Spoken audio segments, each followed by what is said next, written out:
Start.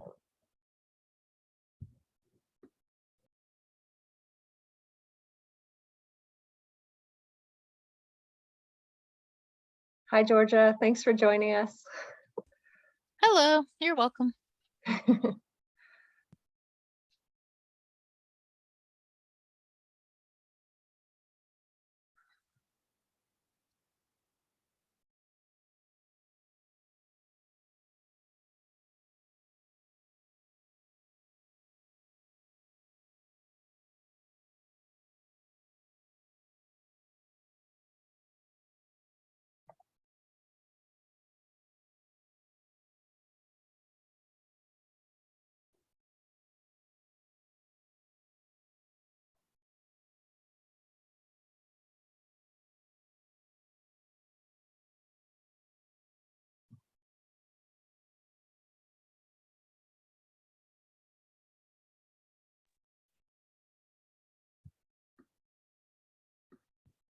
Okay, we are ready to get started with today's Grow. We are excited that we are have Emily Taylor with us, continuing our practical peacemaking series. And if you are not familiar with our weekly Grows, it's where we gather to recharge, organize, and work as members of MWEG. And we learn together. Okay, we are ready to get started with today's.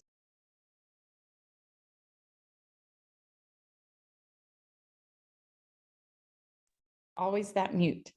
So anyway, we are glad that Emily's back with us, and we are going to be talking about building our resilience and what that means for us. And Emily and I were talking, and for me, I was telling her it's kind of the resistance of change or adaptability, as she was saying. So we're going to talk about how that applies to our lives in the spaces that we're in our communities, and our adaptability for growth. So I'm going to go ahead and turn the time over to you, Emily.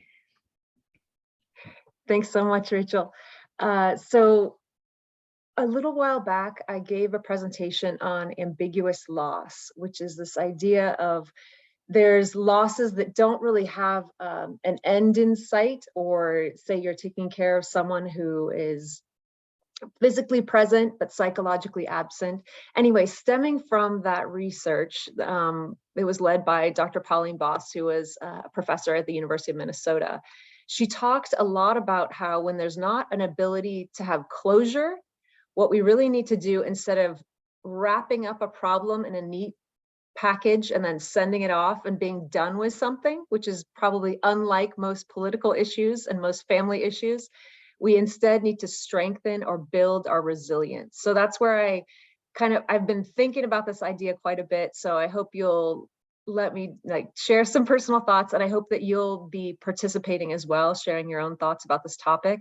So we'll define it, and I'll show you a little bit more about what we're going to talk about today. But this stems from this idea that in much of our lives, we want to master or control a situation, kind of especially if you think about our society right now, things are a little bit out of control. Where you want to be able to put your finger on something and say, okay, this needs to change, or I need to be able to work on this certain thing. And so we need resilience, which we'll talk about, and flexibility to be able to do that. So let me take a minute to share my screen, and hopefully it will turn out well. We'll see. Can you see my screen? And then just let me know if it doesn't advance when I go to the next page. So again, we're talking about building our resilience, and I'll move to the next slide, which hopefully it will actually work. You never know. Yes, can you see it? Hey, there's small victories each day. So I'm going to share a quick personal experience that I had that had to do with resilience. And it's not some grand event, but you'll see, just personal resilience, defining resilience, examples, why we actually need resilience, some of the myths about resilience, and then 6 specific building blocks of resilience. So again, resilience, I don't mean to be overstating it, but I want us to kind of think personally, and then also in the advocacy work in the community or political sphere, how resilience plays into almost everything that we set our minds to do. So a personal experience, you see a dumpster, some cups, and a woman full of rage. So several years ago, I just wrote about this recently, and I went to a Target with my kids, and one of my kids spilled something, went on this lady's pants, and she basically went crazy, demanded $30 to pay for her pants that were somehow ruined by a few specks of red. They did need to be washed. But anyway, I gave her 30 bucks. And I got in my car, and afterwards, I honestly felt like I had been robbed. Like I just was like, I don't know if that was the right thing to do. But in a moment of panic, I just did whatever this woman demanded of me. So I had just written about this a few months ago. And then I was in a small town in Wyoming about 2 weeks ago. And the straps on our car carrying our luggage needed to be tightened. So I asked my husband just to pull off to the side of the road in this small town on a Sunday morning. Hardly anyone was out. He's trying to fasten the luggage on top. And I had a couple plastic red cups, like the ones you see in this picture. It was just a couple cups and maybe a few things stuffed in. It was dirty in the car, so I just was trying to clean up. So I hopped out of the car. It's 9 a.m. I didn't think anything of it. And I saw a huge dumpster outside of a bar. And I just threw the cups into this dumpster, which was mostly empty. And a woman close by in a little trailer pops out on her phone, and she's like, "You're not throwing that stuff in that garbage can in my dumpster." And I was like, "Oh, okay." And I was like conciliatory. And in my mind, I'm thinking through these different experiences I've had. I'm like, what's the right approach here? So anyway, I calm my voice down and I say, so it sounds like you'd like me to take my garbage out of the dumpster. So I try to see if I can even reach my hand in this dumpster to take out my, 2 cups in the garbage, but it was way too big. It was about 5 feet down, and I'm about 5 feet tall. So anyway, in that moment, I just acted. I had my kids watching me from the car, wondering what's going on. And then I was just to my husband, I'm like, we need to go now. And, we left, and then we parked outside a small Catholic church, which was down the road, and we fixed our stuff. But there was this moment of like, what am I going to do? How am I going to react when others are angry at me? And we could have a debate about whether I should throw, my garbage in somebody else's dumpster or not. I probably won't do that after this. But how do I react when I meet that kind of stress coming from the outside? There's stress that comes from the inside, and there's also stress that comes from the outside. What do I do? How do I adapt? How do I manage in the moment my reaction? So I just want you to start thinking about, all of us have these different experiences, and different things are going to set us off or push or stress us out. This may not have stressed you out at all, but it stressed me out because I still am thinking about it. What should I have done? So I want you to think about that stress. What's your first reaction? Do you push back? Do you fight? Do you freeze? Do you kind of try to retract and run away? And that's an interpersonal communication situation. But what about, say, politically, right? Or you're in a role where you're going to have all these divergent opinions. What's your reaction? And how do you kind of like build muscles to be able to have resilience, this flexibility when the stress comes in? So anyway, that's just a kind of a thought process exercise. So what is resilience? What am I really trying to get at? Pauline Boss, the same professor that wrote about this, she described it, and she said, resilience is the ability to stretch like elastic, like a rubber band, or flex like a suspension bridge. They kind of like are built to be able to take some pressure or movement in response to the pressures and strains of life. So again, think about, like, the opposite would be being brittle. Like I have this force or like kind of energy pushing on me, and it causes me to crack. Like, how often have we said, like, I feel like I'm going to break? Like it's too much pressure. It's too much like stress. So instead of just thinking, well, I only have so much of this, is there a possibility that I can enhance my ability to stretch, flex, and respond in a positive way when there are pressures or strains on life? So Anyway, I hope that makes sense. Any comments or like anything you would add about what you think of when I say resilience?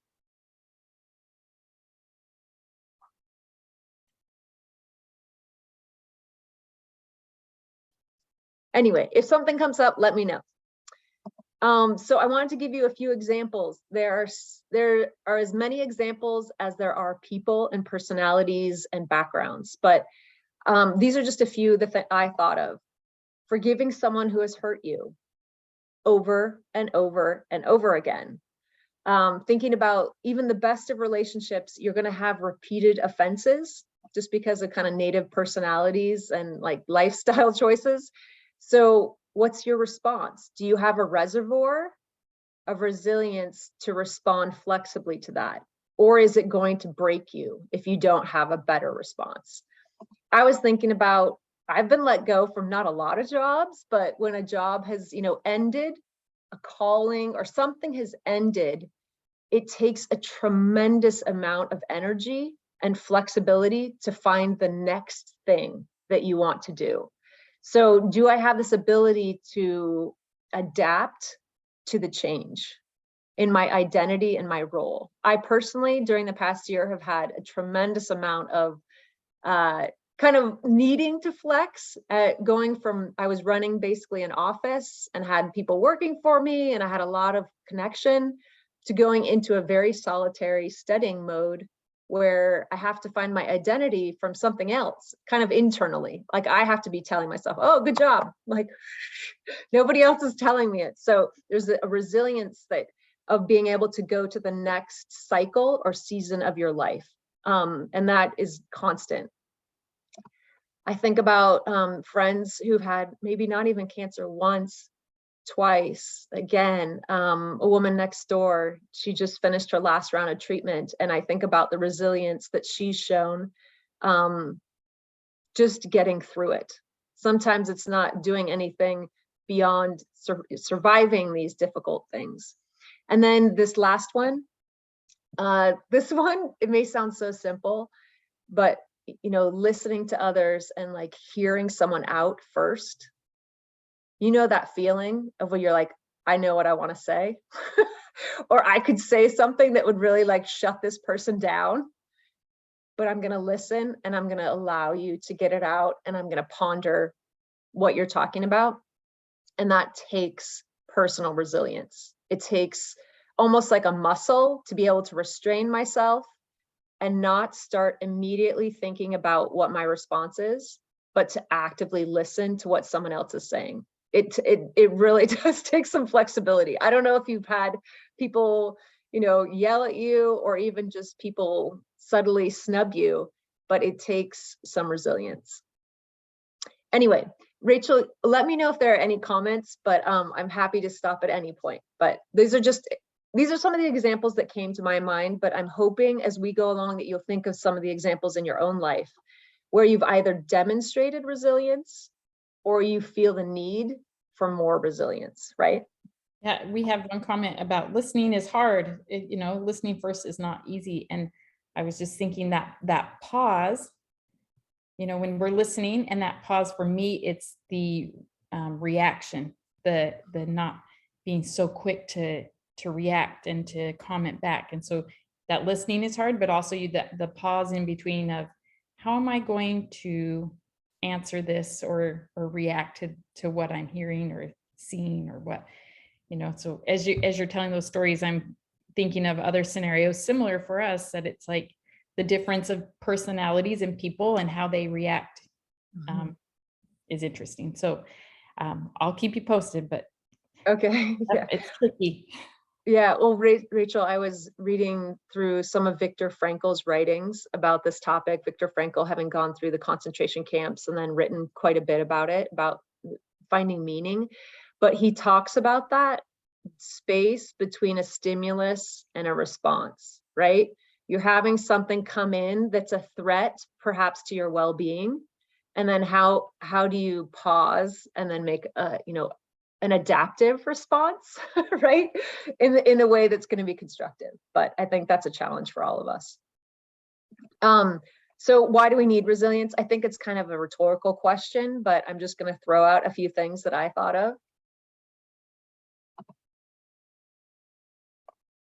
I'm sorry to say, I always think that if I work really hard right now, or I do a lot of preventive measures, somehow I'm going to always spare myself increased pressure in the future. It seems like life, it just keeps dealing, yeah, there's just a continual need for adapting despite my best efforts. So the pressures of life, they may increase and diversify. New things are going to get thrown at you that you may not have even anticipated. But resilience in one area, like I'm thinking more like the muscles, can often be used in a different area, right? So my experience in being patient and kind, perhaps in a work situation, I'm hoping I'm developing the skills that I can then relate perhaps in a political or community situation or a calling at church or with my family. Unfortunately, and this isn't, I don't mean to be the bearer of bad tidings, but we often cannot achieve full closure to our challenges. That's super frustrating. If you're a person who likes to do a really good job with a project, and then you have a person put into your life that is an ongoing challenge, that can really test you, right? You're like, I'd like to get this person healed, or I'd like to get this person on their 2 feet. Let's do it. I've come up, I've thought a lot about it. We have a plan, but that's not always how life rolls. Some things are just ongoing. You're like, every day I'm going to have to like somehow deal with this pressure without making it break me, right? So unfortunately, that's a little bit how life is, at least my life. Hopefully yours is a little more wrapped up, but I'm guessing it might not be. And so related to that is many situations require tolerance for ambiguity. And we'll talk a little bit more about ambiguity later, but ambiguity is like, it's just not clear. Like, I'm not exactly sure what to do. And despite my desire to have things defined and clear, it's not. And maybe I don't have control to make it clear. So that can be tricky, but that's the need for resilience relates directly to that. And then this is, I think, just for me, one thing I've been working on very much is this ability this is the last. Complex issues may require holding 2 opposing ideas in our head at the same time. I love you, but you are making me crazy. Right? Like you have, again, or there maybe is a political situation or a church policy, whatever it is, the 2 are in your head. And do I have the ability, this strength, this flexibility to keep them in my head at the same time without losing my mind, right? And I'm not suggesting that it's impossible, but I'm saying it's something that can be enhanced and built over time. So that's where I'm going to address those building blocks to be able to do that. Because in a simpler world, when you were maybe 12, 13, 14, 15, even 22, 25, maybe life seemed simpler. But now that you've lived a little bit, you may see, you're like, oh, I didn't know that was as complex as it is. We have political issues of the day right now where it may seem to some that it is so simple. It's just this or this. You vote this or this. And I would say many things are not that simple. Yes. Rachel, you had a thought? Well, I was thinking about when you're talking about ambiguity, and you're saying we just don't know, and we have to take time to learn. And we've talked about that in the past, but I think for a lot of us, and I'm going to speak personally for myself, that I want to know how to fix, or I want to know right now, and maybe that's just the where we are in time, that we have so much information easily accessible to us that we can look things up so quick, right? Mm-hmm. Do a quick Google. And when it comes to relationships and information, when it comes to interpersonal like that, we can't get it as fast as we want it. Yes. At least for me. And so that ability to step back, the pause, like I was saying before, to say, okay, I need to go and learn, or I need to ask more questions or whatever, especially with my parenting. Like, I want to be like, well, what's doing? Why are you doing this? Who are these people? All the questions. And there's no like that flexibility for me. Like I already admitted I'm not resilient. I'm a more rigid person and things, at least with certain things. And so that ambiguity, I think, is really key to finding, asking those questions and saying, tell me more, teach me more. And I think we learn that in the gospel of taking time and tell me more, with praying and asking for more inspiration or asking for more information. We do that spiritually, but are we doing that in our relationships and in key topics that, as we were saying, these two opposing ideas, are we going and learning from people and saying, what's your point of view? Tell me why you're like that and why, so that was just my thought there on Yeah. the Rachel, I think implied in what you're talking about is a certain patience and ability to kind of restrain thoughts, or like, but patience I do think is more like a muscle. Like it can be developed. And I guess that, like, my underlying premise with all of this, and psychological research actually demonstrates that resilience can be enhanced. It's not just your personality.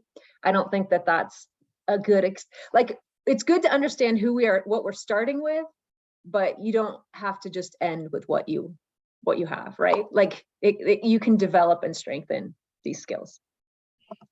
Let's see. Let's see if it's not advancing. Just one second.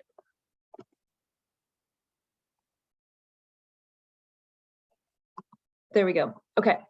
A few myths, and these are just me, like I was just throwing out these. These aren't like all academically researched, but I think it's a myth that if you're strong, if like you're a strong person, and I don't know if you've ever been told that. I have been told that, like, oh, you're so strong. Like your problem can be solved quickly and put in the past. You're just the type of person, you can like handle that and you can just wrap that up and just be done with it. And that can be very disillusioning when you're maybe even told that, and that's the perception of you from the outside, and then you're not able to achieve that. That can be very frustrating, right? And very, like, you can get down on yourself because you're like, I'm failing. Like I can't put this problem away. Just big girls don't or shouldn't cry. You can be in the middle of your resilience and it pushes you to your limits, and you're grieving almost, like this inability to wrap things up and have closure and to be able to understand completely what's going on.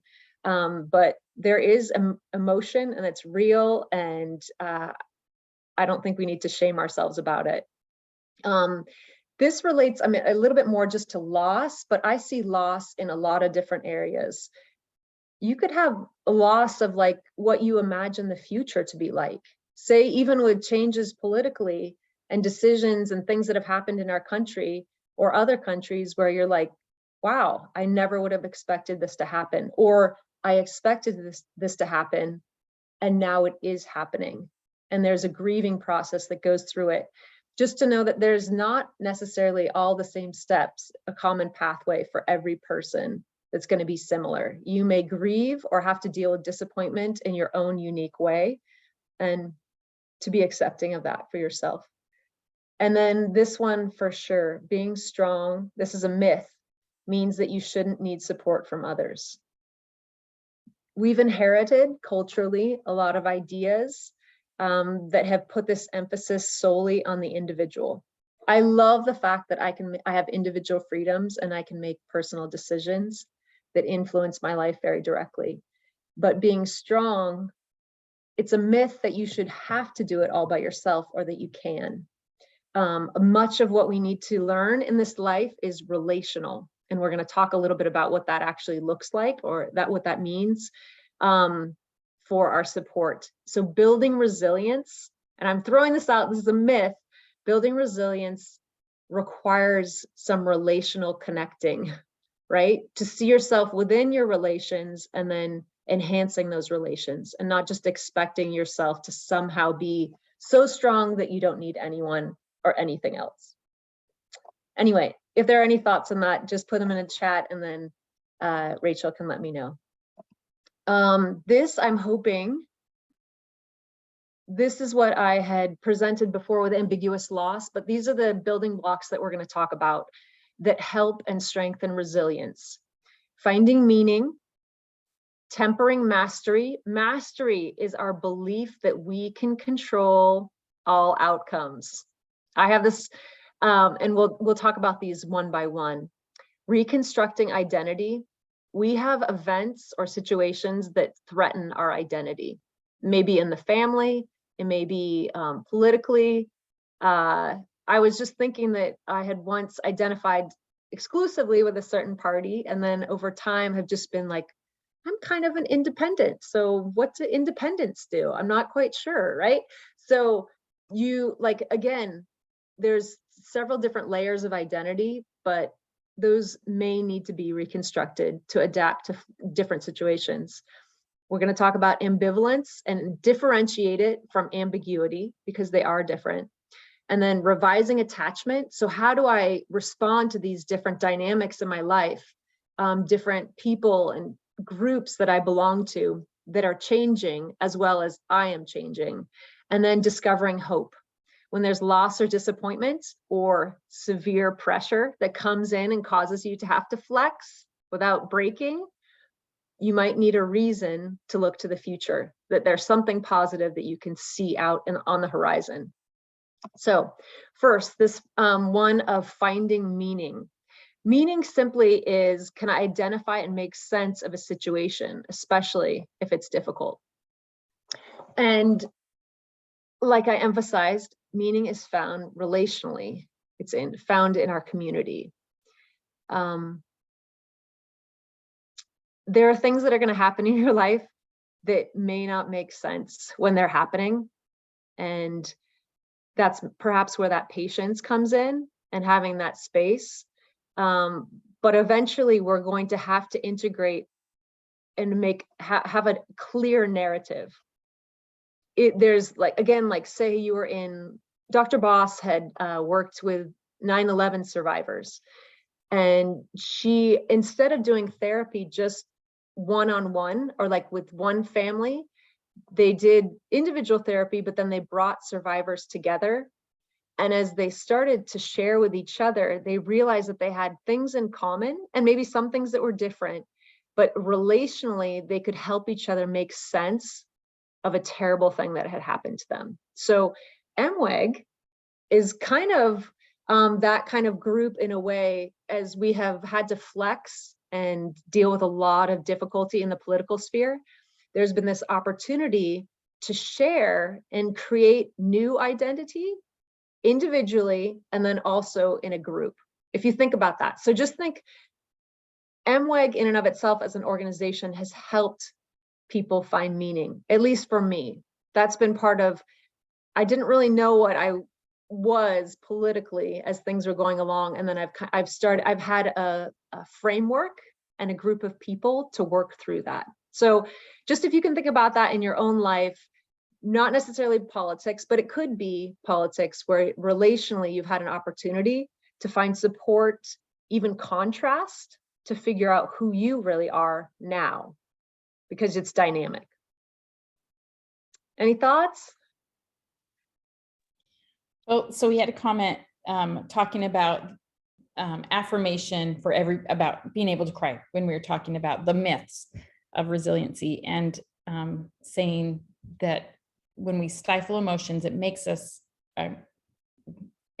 more compassionate. It says, I think when we stifle emotions, that makes us more compassionate. But I think when we don't stifle them, that makes us more compassionate. Maybe, is that what that meant? That's what I meant. Sorry. Yeah, so that's okay. But I agree with that when we can feel, when we allow ourselves to go through that, and then we can be compassionate when other people are, and that's part of that community, right? So that's part of seeing ourselves in other people's situations, or at least having the empathy to say, I see where you are, and I want to have compassion for where you are and for your situation or for your ideas or what brings meaning to you. So I like that sense of identity. And last week's Grow, we talked about connecting with women.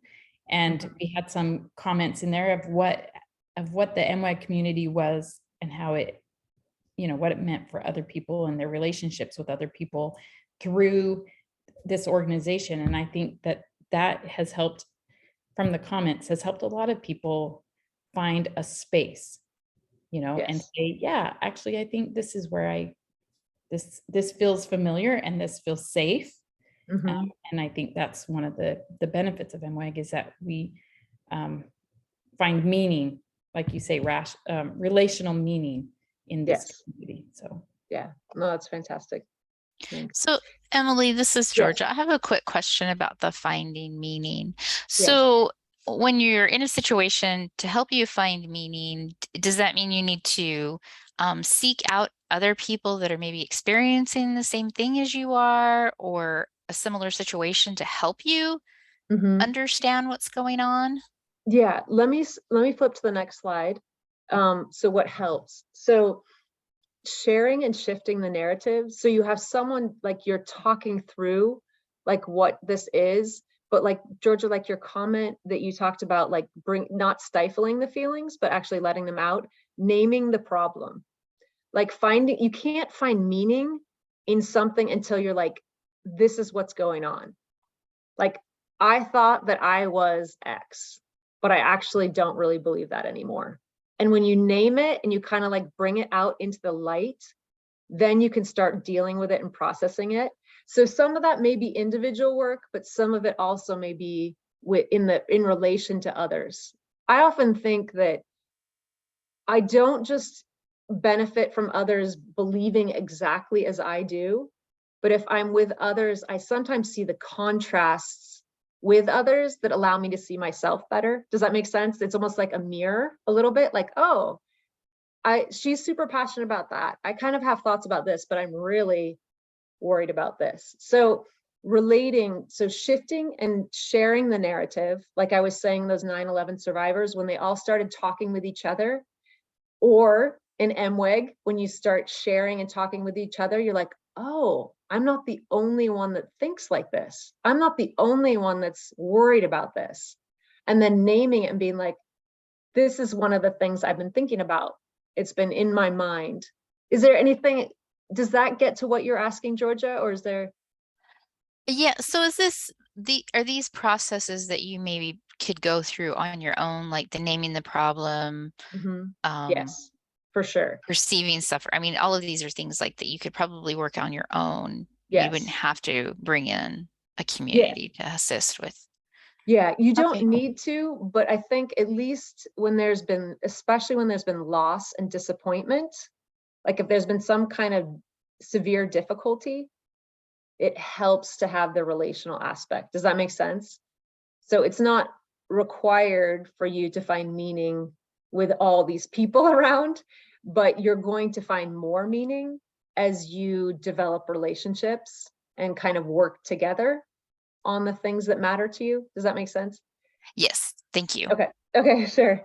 And then what hinders, and again, this is Dr. Boss laying out, kind of her theory, and you may be, if you want to add to it, that's fantastic. This is just one perspective. Finding meaning when there's the desire for hate and revenge, and also secrets. If you think about really corrupt governments or even really dysfunctional families, a lot of this stuff runs pretty deep, right? It's going to be hard to find meaning, even personally, if I'm driven by hate and revenge. Those aspects, like as I perpetrate hate and revenge, I'm not creating anything, I'm destroying things, right? And then secrets, again, it's not that you need to share all your deepest thoughts and experiences with everybody, like on a social media platform, because we've seen how effective that can be in creating controversy. But this idea of, with the things that really matter to you and that are kind of at the crux of your soul, or even the heart of a group, like a family, too many secrets don't allow for connection. They actually have the opposite effect. How often, I don't know if you've ever done this where you're like, I'm just not going to say anything because I think it would stir the pot too much, or I don't want to deal with the reaction. That can be fine in the moment.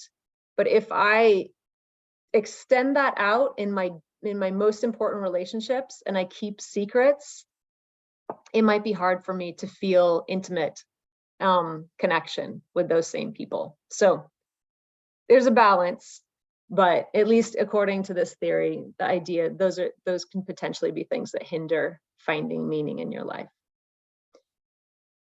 Let me know if you have any more comments, but we'll move. The second one is tempering mastery. Mastery is the specific word that Dr. Boss likes to use, but mastery is this desire to control outcomes. So we have to temper this desire or this false belief almost that we can control all outcomes. So accept what you can and cannot control. It's definitely something that's required. For me personally, I like to have the feeling that I can control my fate. But it doesn't always work out that way. So I have to be able to flexibly adapt when I don't have as much power or control as I thought I did. So we'll go into what helps and hinders here. So what helps is to accept that the world is not always just and fair. That is a tough one, because especially if you consider our advocacy work and our desires to improve current situations, can be really frustrating, right? So yes, when you accept that, but then there's this, we'll see in the other building blocks, this piece of, well, there is something I can do here, and I can find meaning in this thing. This sounds strange, but to know where your views of mastery come from. So where have I developed these ideas that I can control everything? Like, is it like, have I inherited from because I have many, many Puritan ancestors, have I somehow received this idea that I'm just chosen and that through enough hard work, I can change the outcome of this situation? Like, is that, like, where have I acquired this? So a little bit of reflection on, even in your own family, like, where do some of these attitudes come about? And Rachel, I don't mean to call you out, but I remember you were talking about how you really dislike lawn care and like doing all that because one of your parents was really into controlling, right, how the yard looked and like kind of getting everybody on board to do the yard work.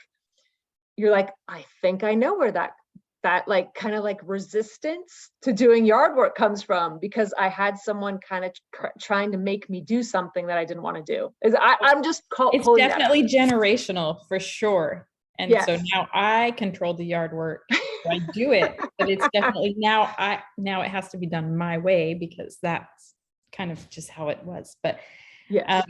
You're talking about these different things, and I think a lot of it is if we go back and see like either past trauma or and ways that we had to deal with it and come out of it, or maybe how we were brought up, what our childhood looked like, yes, and how that mastery and that control and that like need to fix or need to be in control of a situation. So maybe if you were raised in a situation where it was a little bit out of control, and so now at this point, this feels like something that you have control over, but then it's hard to let go of that, right? It's got this tight grip, and then you're rigid, like you said at the beginning. Then you're this brittle, rigid person because you feel like you have to have this death grip on control. Yes. And where's the flexibility? And so I think it comes down to communicating with people and saying, tell me your story. Why are you the way you are? And why are your views the way you are? What makes you unique? Yeah. Right? I like the idea that you brought up of, I personally think to understand your own family and relationships, it helps to go back at least 3 generations. I think you can understand a lot about yourself and kind of not just raised, genetic, whatever it is, where did my views of mastery come from? Like, why do I have these not kind of instinct, they seem like instinctual reactions to certain situations, but they actually may be more developed over time and passed down through the generations. Well, and I think we could look at that politically, right? Because a lot of political ideals are passed down generationally. And so Yes. until you start to wonder and ask and research and do those kind of things and dig deep inside and say, what do I actually believe? What do I actually, instead of just taking on what our parents or our grandparents and what we've known. Yeah, for sure. I don't want to spend too much time, but decrease self-blame, at least in healing and moving forward. Not saying, oh, well, that's just me. Oh, it's my fault. But again, like if you couple the decreased self-blame with some of these other things, you can be like, oh, like this is a generational thing. I see, oh, in my culture, I've been taught that the individual is supreme over the group, and that's why I always share my opinion without taking into consideration other people's viewpoints. Like there are some things, like, again, it's not excusing yourself, but pointing all the blame at yourself isn't always very productive either. And then seeing, this is a tricky one, and I only bring it up, accepting what will not change. That is a tricky one. I think of one of my favorite movies is Amazing Grace, chronicling the life of William Wilberforce and his work in Britain to abolish slavery. And he did not accept that this was never going to change, right? So that I cannot tell you. You're going to have to seek your own inspiration on that, on the things that you choose to focus on that may currently seem like they will never change, and that you're willing to put your effort into, right? So that's kind of, I feel like there are some things we have to accept that cannot change, but then there's other things that may even feel like your mission. I think of like Queen Esther that we're reading about recently, that, hey, like I actually have a role to play here. So that's like kind of some of the grand questions of life are, am I willing to put my effort into something that looks kind of hard or impossible? And will it be worth it? Or do I switch my focus onto something that seems like it's more likely to happen, right? So that again is not something I could say yay or nay to for you, but that's kind of the wrestle that each of us have in our lives, to accept what will not change, but then also work on the things that we're passionate about and that it's possible they could change. We don't have time to go too much into it, but reconstruct rituals. When there has been difficulty, stress, or trauma, there's often a need to change how we do things, kind of like in our daily lives. And this is something that we can talk about kind of offline if needed. But rituals, we think that we're so sophisticated in our culture that we don't really have rituals, but we do. But rituals just means how you do things, how you process stress, trauma, the need to flex, and what hinders. Let me move this so I can see over here. So too much or too little mastery. If I think I have no power to change outcomes, I may be kind of fatalistic, like, oh, that's just what's going to happen. I can't really do anything about it. You can have ill-timed use of mastery. So this, you try to overcome, but you shift if necessary. So sometimes we are trying to control a situation too much or too late or too little. But just think about that. Like, again, how much am I trying to control outcomes? This I mentioned kind of with the Puritan descent, this belief that by my own effort, I can always get my desired outcome. Try that with children. You can influence a lot for good, but you're dealing with independent beings. So you're going to have to accept a little bit that you can't control the outcomes. And these sound so basic and things that you're like, oh, I don't really believe that. But we often have a belief that bad things can't happen to good people. Or if I do enough preventive measures, like say I did my 23andMe ancestry, And it's like, it shows I have a higher risk of heart disease. So I'm like doing exercise and I'm eating right. And I'm like, surely if I do all these good things, I'm going to avoid the problem, right? Maybe yes, maybe no. Like, I don't know. Like, bad things can happen to me. And then what hinders us? Blaming ourselves or others when we're not able to solve problems. It's always good to be self-reflective, to really like think through when you've had a failure. But do we spend our energy and time like we are in our culture right now, just blaming and fighting as opposed to trying to like construct a solution, right? Some things are going to be ongoing challenges. Think about taking care of the poor and the needy, people who are disabled. Like, those are things that are ongoing. They're not suddenly going to disappear. Or say like drug addiction. These are things that are just, yes, we'd like it to wrap it up in a pretty bow, but they're probably going to take some time in an ongoing way. Anyway, any thoughts or questions about that? Okay, well, we've got 6, so I probably better speed along. Sorry about that. Reconstructing identity. When we have shifts with things that happen in our lives, we often have to modify or adjust our own identity. So this is, our identity is defined as knowing who you are and what roles you will play in relation to other people in your family, community, church, politics, wherever. Again, going back to the role that MWEG has played, I think the original founders really had some identity threats come in about politics. It was like, what? Like, this is not the world that I knew or that I'm familiar with. I've got to figure out how to adjust in a way that helps me find meaning and that helps me feel some sense of control, right? About outcomes in the larger world and in my personal world. So I may need to reconstruct who I thought I was, right? Think about how different during the past 10 years it has been to be an American.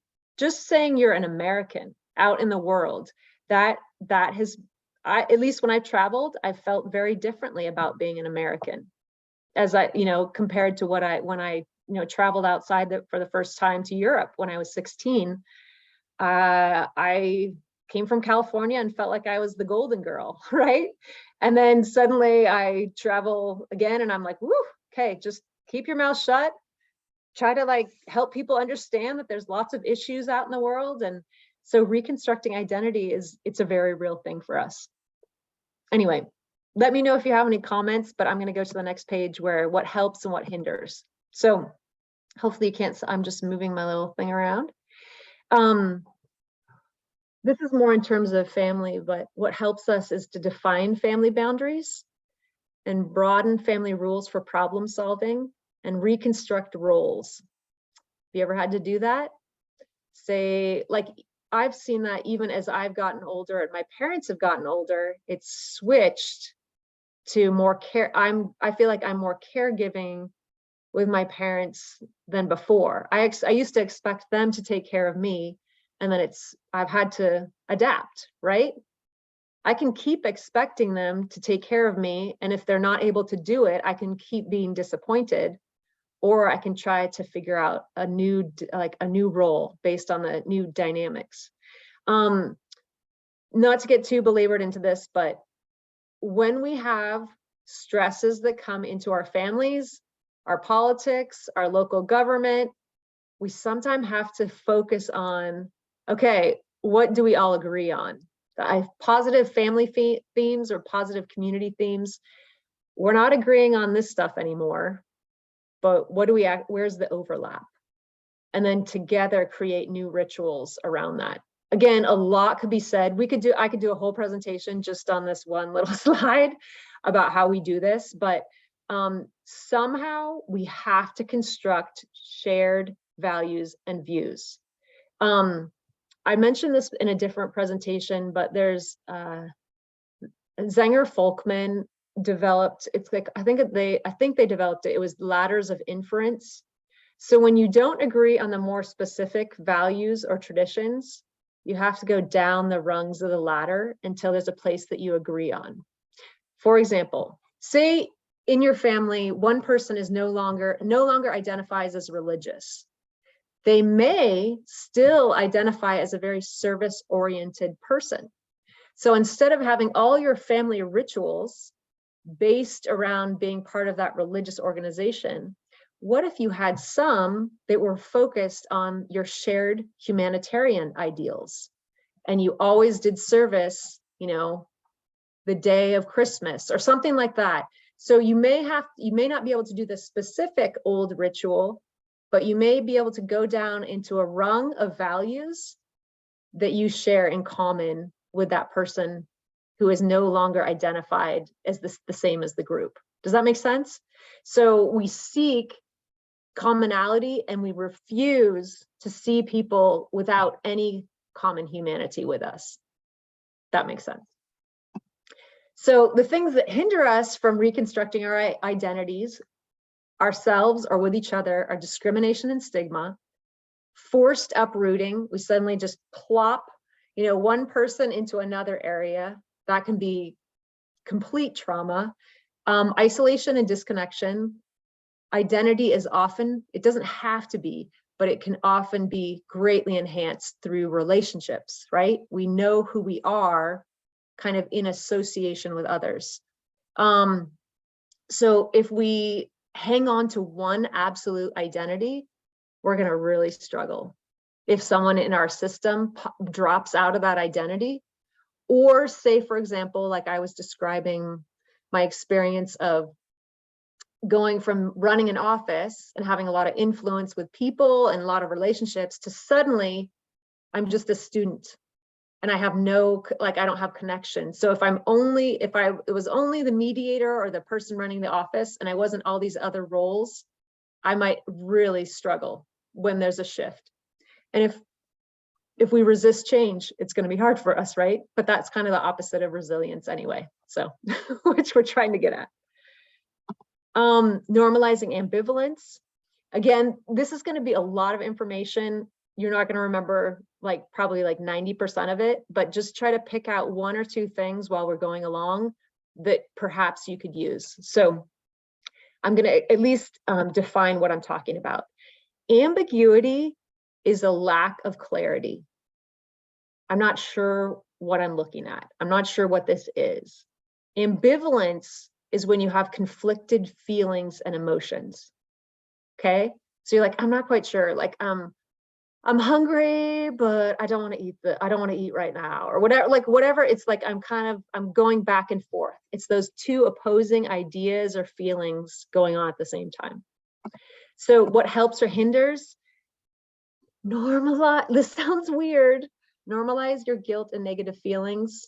So it's okay to be like, you know what? I'm super angry right now, or I'm feeling like I don't want to do the right thing. I just don't want to, but don't act on it. So that was the funny little caveat. I saw that. It's like, it's okay to accept that you are in this negative state, but just don't act on it. So let's keep that little pause before you act on bad, negative emotions. When you're dealing with people where you're conflicted, start asking questions about context and situation, like Rachel was suggesting. Tell me a little bit more about how you grew up with X. I grew up in a different place, and this is kind of where I'm coming from, but can you tell me a little bit more about how you developed such and such positions or thoughts or political ideas? Georgia, this is relating to what you brought up, bringing ambivalent feelings into the open. If we have a desire to appear in control, this can be hard to do. I don't know about you, but what I think is helpful to be like, you know what? Like, say abortion is the most controversial issue you could probably bring up in America.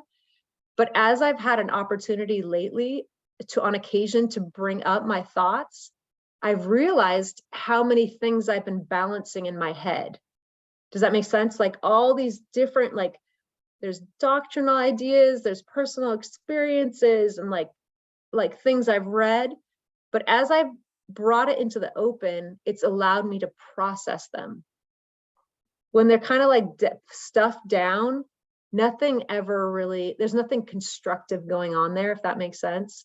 So I'm not saying you should be like posting on social media everywhere about all your ambivalent feelings, but in safe, constructive spaces, bringing things into the open, into the light, allows you to find what the meaning, label it, be like, whoa, I had no idea that I had such strong feelings about X, whether it's the death penalty, immigration, gun control, whatever it is. Bringing ambivalent feelings into the open can help. Hey, Emily, it's Georgia Yes. again. Yeah. So can this bringing it into the open, can this also be achieved through like journal writing? Because I Yes. know there's research that supports that just writing in a journal will Yes. help with that. Okay. Yes. Yeah. No, thank you so much for clarifying. I think, again, we have this tendency to think, especially if things are like political, that I somehow have to share my views and go advocate. But the initial step is just for yourself to recognize, oh, I didn't know that I had these kind of thoughts. And journaling is a perfect platform for getting those out. This may seem strange, and you're like, I don't know if I'll ever get used to conflict. Developing a tolerance for tension.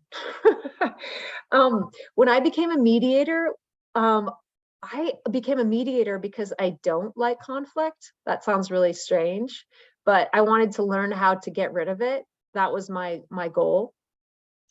But what I think I got over time was I learned to separate a little bit of like, this is not my issue, but I will definitely help you with yours. So I've dealt with lots and lots of people who are very angry and upset, but I've learned through kind of continued experience to not take the tension personally, or to have a little bit more of a muscle to be like, okay, like you have pretty strong, seems like you have really strong feelings about that.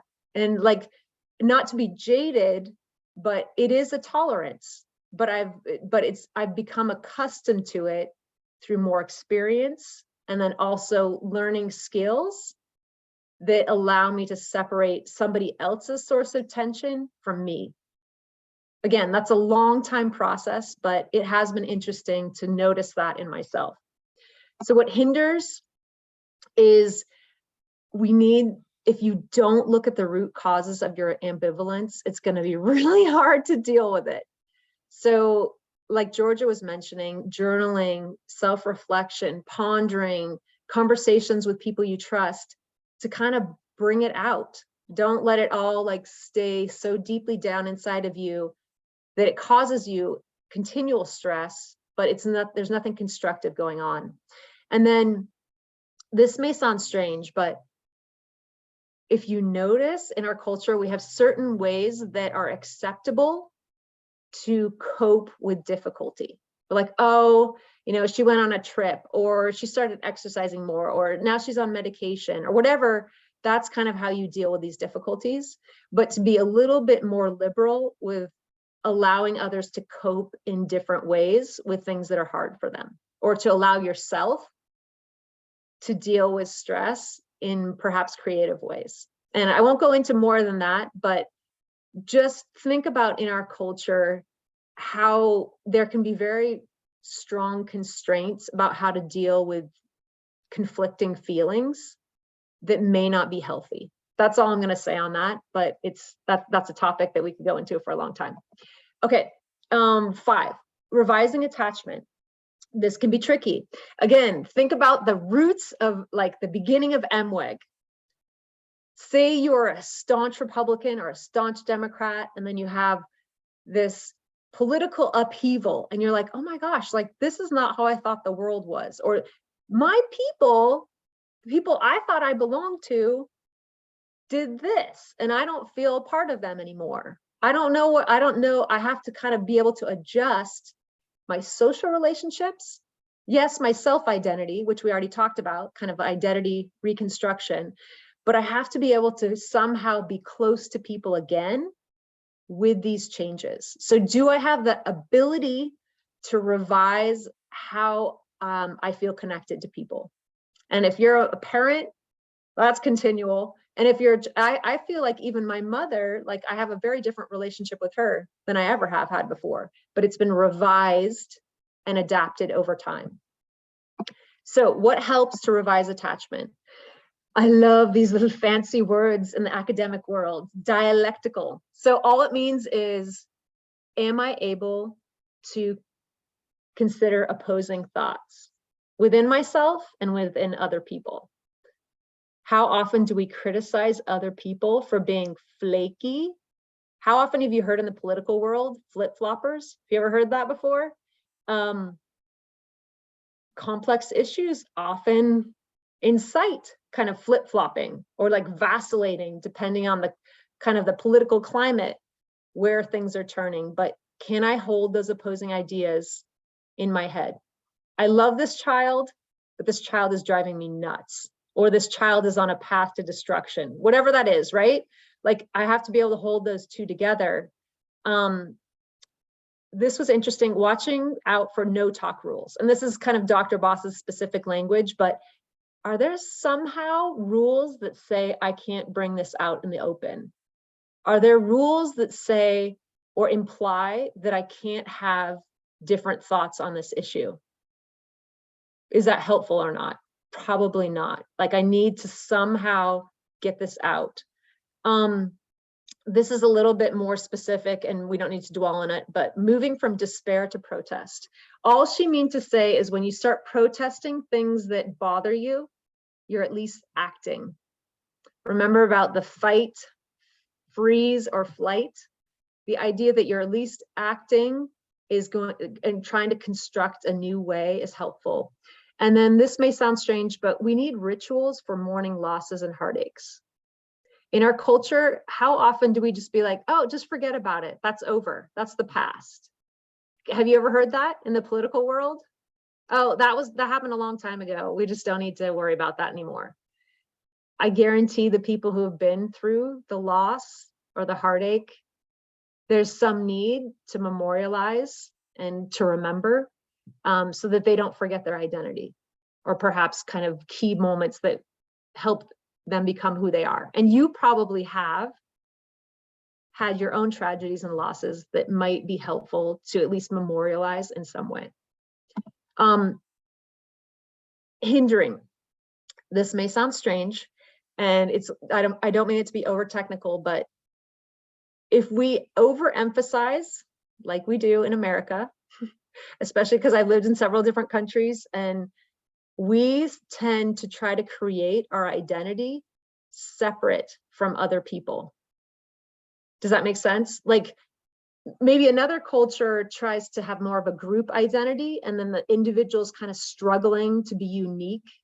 But I think Americans, this is just me talking off the cuff, don't quote me or send me all over social media, but I think we struggle to create group identity as opposed to individual identity. I think we overemphasize the individual, and then you end up with a lot of people who are very lonely and don't feel like they belong.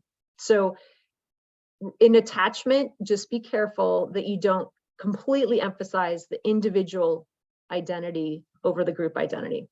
And then if we expect closure, if you have that dialectical relationship with even a political member, expecting full closure is difficult. So we're going to go to the last one. I don't want to belabor and take too much of your time, but discovering hope is this one last building block for resilience. Hope is a belief in a future good. It involves the assumption that things will turn out as we want them to be.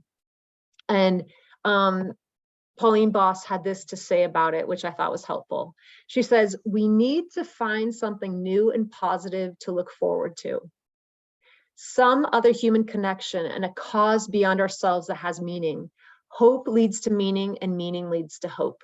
So there's, if you think about, again, like I'm emphasizing the development of MWEG today, but this idea of like, this is a crisis. Like, this is not how I thought politics should be. I don't want it to be like this. I'm disappointed. I want to make change. I want to have a voice. And then finding this hope, like okay, I may not be able to reconstruct the entire political sphere or like our government right now, but maybe I could write these letters. Maybe I could go to a peaceful protest representing immigrants who don't have a voice themselves. Maybe I could write to a senator about conservation and like protecting these particular lands in my state. That gives you hope when there's very tangible things that you can do that will influence the world, right? Even if you can't master or control the entire kind of system or what's going on. So what helps and hinders, again, we'll see finding spirituality. So this sense of it's not just me, there's something beyond just what's me. Do I have the capacity to imagine options? Do I brainstorm? Or am I so rigidly set it has to be this way or this way? This sounds silly, but laughing at the absurdity. I don't know if you and your friends have ever had a good laugh about the craziness of some of the things that go on in your household or in your city or in your church, wherever it is. Sometimes a good laugh is just like, whoa, like, like, how did we get here? What are we going to do? Finding forgiveness and then creating rituals for loss. So there's overlap with some of these other ideas, but let's go just real quick to what hinders. So all of us, I assume, struggle with this. Sometimes we persist in hoping for closure and finding definitive answers. I wish we could always have, closure, but it's not always possible. You can see politically this second point of longing for life as it used to be. Many of us around the country, you can see this kind of like pulling. Well, America used to be like this, but America has changed, right? Kind of like how to create hope, you've got to deal with what is, not just what was, right? And that can be personally, in a family, and in a nation. And then to have this continual desire for an unrealistic outcome. And then if you're hoping, feeds revenge and hate. We already talked about that, but you're like, oh, I hope he or she gets what she deserves. We hope for justice. We seek justice. But if we spend our energy and time focused solely on that, it may not be as constructive as we desire. And lastly, I wanted to end with this because I just love this quote from Elder Neely Maxwell, who was an apostle who passed away in the 1990s. He spoke about this desire for resilience. So he said, so where is the oft and much needed resilience to be found? Once again, in the glorious atonement. By applying the atonement, we can continue to access the other nurturing gifts of the Holy Ghost, each with its own rich resilience. That's super deep. So we'll have to take a while to think about that. The burdens not lifted from us, he will help us to bear, thus enabling, even after we err, to continue with joy the soul-stretching journey of discipleship. So I wanted to just kind of state in the end, all of these helpful building blocks to build our resilience, I think they're fed, like it says in John 15, I am the vine, you're the branches. This idea, true resilience, the energy and hope and desire to construct instead of fatalistically watch as things are destroyed, that comes from our Savior Jesus Christ. In the face of kind of despair and really bad news that kind of seems to be an onslaught in our daily lives, I would point you to the source of hope, true hope, and that he, just like we read about in the book of Esther, she was on my mind. Who knows if you have come to your specific family, your specific community, your specific country at this time because you have something to offer. And what I love that Elder Maxwell said was, those other nurturing the gifts of the Holy Ghost, those specific gifts you've been given will allow you to find meaning in what seems like craziness. And I don't say that lightly, but that there's something that you can do that will allow you to not only have meaning, but you'll have hope that it actually matters. And I want to say that in the name of Jesus Christ. Amen. Amen. That is a lot of information. And like you said, just if we grabbed a couple things out of it to add to our toolbox, that's great. But I would even recommend going back and having a re-listen when you have a time. I've recommended to a few people, I'm like, just click the link and stick it in your pocket and listen like a podcast, because there's so much value to be had from these grows, and especially from these practical peacemaking ones of how we can expand ourselves to be better listeners, to be better citizens to each other. Like we just need to be better people to each other. So thank you so much for always coming so prepared and feeding us some good information and teaching us how to expand and to be more resilient. We need it. So thank you. And Georgia left a comment and said, thanks. And look, she's going to go and look up BOSS for more information. So that's a great way to look up those resources. So thank you, Emily. And thank you for everybody that participated with us today. And we will see you guys next week. All right. Thanks. Thanks, Emily. Bye.